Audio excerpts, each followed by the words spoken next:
Legenda Kerajaan Islam di Indonesia. Kisah ini dimulai dari wilayah Sumatera, dengan kerajaan yang disebut-sebut sebagai kerajaan Islam pertama. Maharaj Syahriar Salman, Salman Al-Farisi, seorang pangeran dari negeri Persia, datang ke tanah Aceh dan memimpin kerajaan Jeumpa. Pada abad ke-7, sebuah kapal besar berlayar dari Persia, melintasi Samudra Hindia, dan merapat di pantai barat Sumatera. Di atas kapal itu, seorang pangeran muda bernama Syahriar Salman, yang juga dikenal sebagai Salman Al-Farisi, berdiri tegap. Dia adalah seorang pangeran yang berani dan bijaksana, yang meninggalkan tanah airnya untuk mencari pengetahuan dan petualangan. Setelah berlayar selama berbulan-bulan, dia akhirnya tiba di tanah Aceh. Dia terpesona oleh keindahan alam dan keramahan penduduk setempat. Dia memutuskan untuk menetap dan membangun kerajaan di sana, yang kemudian dikenal sebagai Kerajaan Jeumpa. Syahriar Salman bukan hanya seorang penguasa, tetapi juga seorang pemimpin rohani. Dia membawa ajaran Islam ke tanah Aceh dan berusaha keras untuk menyebarkan ajaran tersebut ke seluruh wilayah. Dia membangun masjid, mendirikan sekolah, dan mengajarkan penduduk setempat tentang ajaran Islam. Kerajaan Jeumpa, di bawah kepemimpinan Syahriar Salman, berkembang menjadi pusat perdagangan dan pengetahuan. Kerajaan ini menjadi tempat pertemuan para pedagang, ulama, dan pelajar dari berbagai belahan dunia.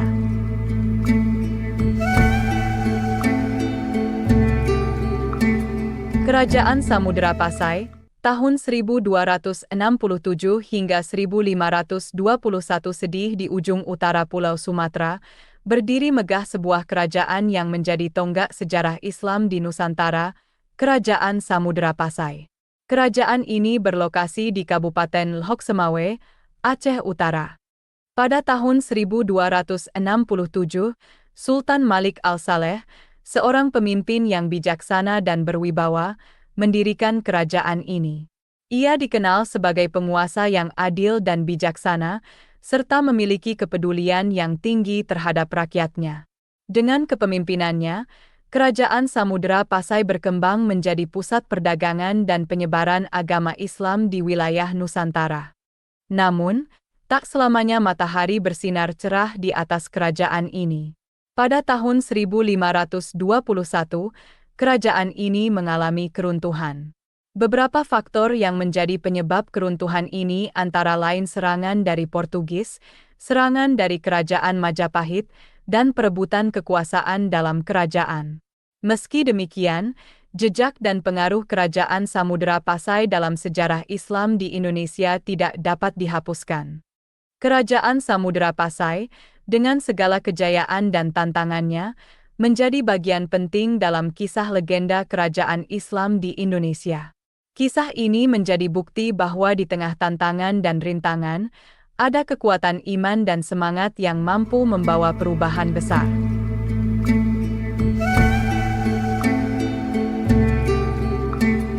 Kerajaan Demak, tahun 1478 hingga 1546 sedih di tengah hamparan sawah yang hijau dan sungai yang jernih di wilayah Demak, Jawa Tengah, berdiri sebuah kerajaan yang menjadi tonggak sejarah Islam di Jawa, yaitu Kerajaan Demak. Kerajaan ini didirikan oleh seorang pemimpin yang bijaksana dan berwibawa, Raden Fatah, pada tahun 1478. Raden Fatah, seorang pangeran yang lahir dari keluarga Kerajaan Majapahit dan Kerajaan Champa, memimpin kerajaan ini dengan penuh dedikasi dan kebijaksanaan. Ia berhasil menyatukan beberapa kerajaan kecil di Jawa dan memperkenalkan agama Islam kepada rakyatnya. Dengan kepemimpinannya, Kerajaan Demak berkembang menjadi pusat peradaban Islam di Jawa. Masa kejayaan Kerajaan Demak berlangsung saat dipimpin oleh Sultan Trenggana pada tahun 1521 hingga 1546. Di bawah kepemimpinannya, Kerajaan ini mencapai puncak kejayaannya dan berhasil melakukan ekspansi wilayah hingga ke wilayah Jawa Timur dan Jawa Barat. Pada tahun 1546, kerajaan ini runtuh akibat pemberontakan yang dilakukan oleh Adipati Hadiwijaya. Akibat pemberontakan ini, kerajaan Demak dikuasai oleh Kesultanan Pajang. Meski demikian, jejak dan pengaruh kerajaan Demak dalam sejarah Islam di Jawa tidak dapat dihapuskan. Kisah ini menjadi bukti bahwa di tengah tantangan dan rintangan, ada kekuatan iman dan semangat yang mampu membawa perubahan besar.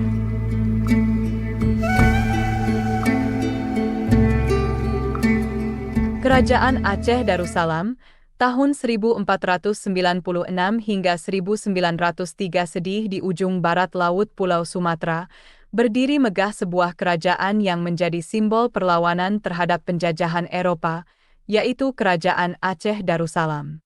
Kerajaan ini berlokasi di Banda Aceh dan didirikan oleh Sultan Ali Mughayat Shah pada tahun 1496. Sultan Ali Mughayat Shah, seorang pemimpin yang berani dan berwibawa, memimpin kerajaan ini dengan penuh dedikasi dan keberanian. Ia dikenal sebagai penguasa yang adil dan bijaksana, serta memiliki semangat juang yang tinggi dalam melawan penjajahan bangsa Eropa. Dengan kepemimpinannya, Kerajaan Aceh Darussalam berkembang menjadi pusat perlawanan terhadap penjajahan dan penyebaran agama Islam di wilayah Nusantara. Masa kejayaan Kerajaan Aceh Darussalam berlangsung saat dipimpin oleh Sultan Iskandar Muda dari tahun 1607 hingga 1636.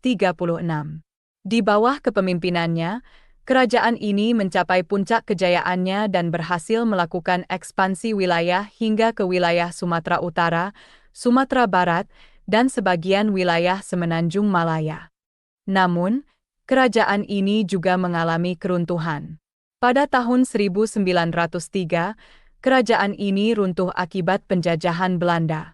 Meski demikian, jejak dan pengaruh Kerajaan Aceh Darussalam dalam sejarah Islam di Indonesia tidak dapat dihapuskan.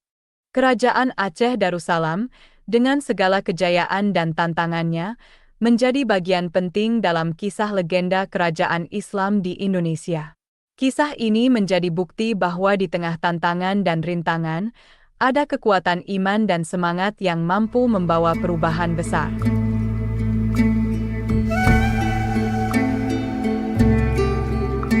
Kerajaan Banten, tahun 1526 hingga 1813 sedih di tepi Selat Sunda, berdiri sebuah kerajaan yang menjadi simbol kejayaan Islam di Jawa Barat, yaitu Kerajaan Banten.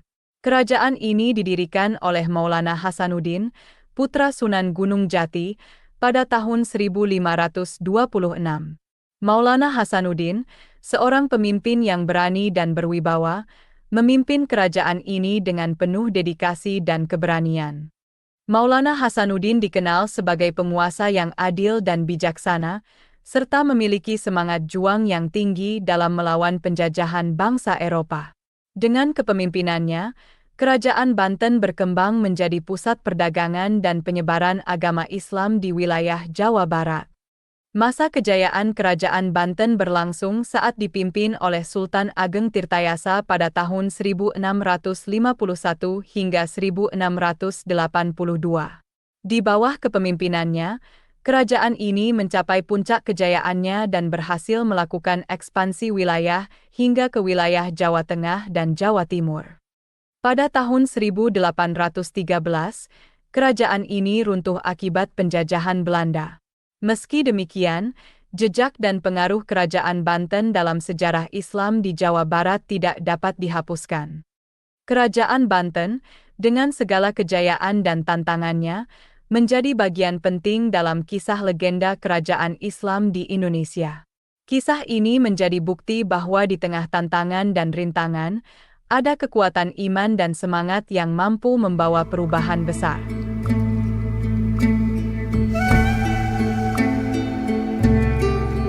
Kerajaan Mataram Islam, tahun 1587 hingga 1755 sedih di antara hamparan sawah dan pegunungan di wilayah Jawa Tengah dan Yogyakarta, berdiri sebuah kerajaan yang menjadi simbol kejayaan Islam di Jawa, yaitu Kerajaan Mataram Islam. Kerajaan ini didirikan oleh Panembahan Senopati pada tahun 1587. Panembahan Senopati, seorang pemimpin yang berani dan berwibawa, memimpin kerajaan ini dengan penuh dedikasi dan keberanian. Ia dikenal sebagai penguasa yang adil dan bijaksana, serta memiliki semangat juang yang tinggi dalam melawan penjajahan bangsa Eropa. Dengan kepemimpinannya, Kerajaan Mataram Islam berkembang menjadi pusat perdagangan dan penyebaran agama Islam di wilayah Jawa. Masa kejayaan Kerajaan Mataram Islam berlangsung saat dipimpin oleh Sultan Agung Hanyokrokusumo pada tahun 1613 hingga 1645. Di bawah kepemimpinannya, kerajaan ini mencapai puncak kejayaannya dan berhasil melakukan ekspansi wilayah hingga ke wilayah Jawa Timur dan Jawa Barat. Pada tahun 1755, kerajaan ini runtuh akibat perang suksesi yang terjadi dalam kerajaan. Meski demikian, jejak dan pengaruh Kerajaan Mataram Islam dalam sejarah Islam di Jawa tidak dapat dihapuskan. Kerajaan Mataram Islam, dengan segala kejayaan dan tantangannya, menjadi bagian penting dalam kisah legenda kerajaan Islam di Indonesia. Kisah ini menjadi bukti bahwa di tengah tantangan dan rintangan, ada kekuatan iman dan semangat yang mampu membawa perubahan besar.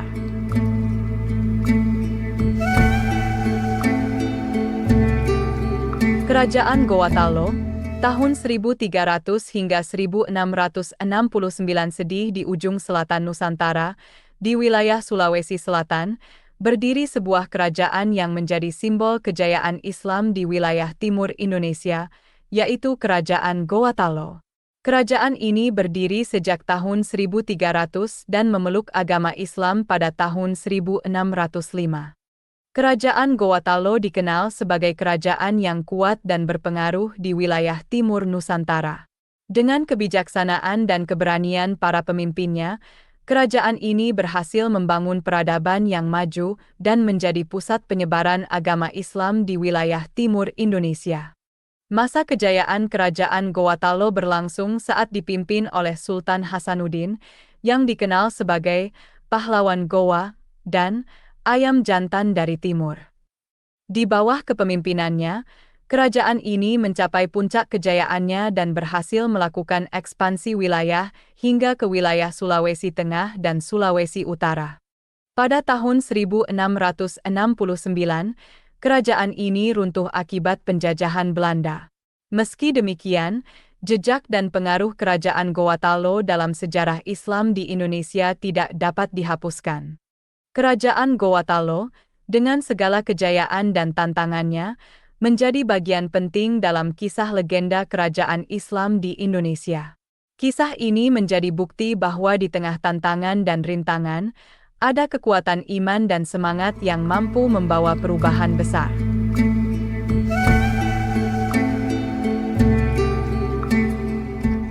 Banyak kerajaan Islam yang pernah berjaya di Nusantara mengalami keruntuhan. Namun, matahari terbenam bukan berarti kegelapan abadi. Meski banyak kerajaan yang runtuh, ada beberapa kerajaan Islam yang hingga kini masih berdiri di tengah-tengah negara kesatuan Republik Indonesia. Beberapa kerajaan tersebut yaitu Kesultanan Yogyakarta, Kesultanan Surakarta, Kesultanan Ternate, dan Kesultanan Cirebon. Mereka tidak hanya menjadi simbol kejayaan masa lalu, tetapi juga menjadi bagian integral dari kehidupan masyarakat sekarang. Mereka terus berkontribusi dalam membangun peradaban yang lebih baik, baik dalam bidang pendidikan, budaya, maupun agama. Beberapa kerajaan Islam lainnya di Indonesia yang juga memiliki peran penting dalam sejarah, seperti Kerajaan Perlak.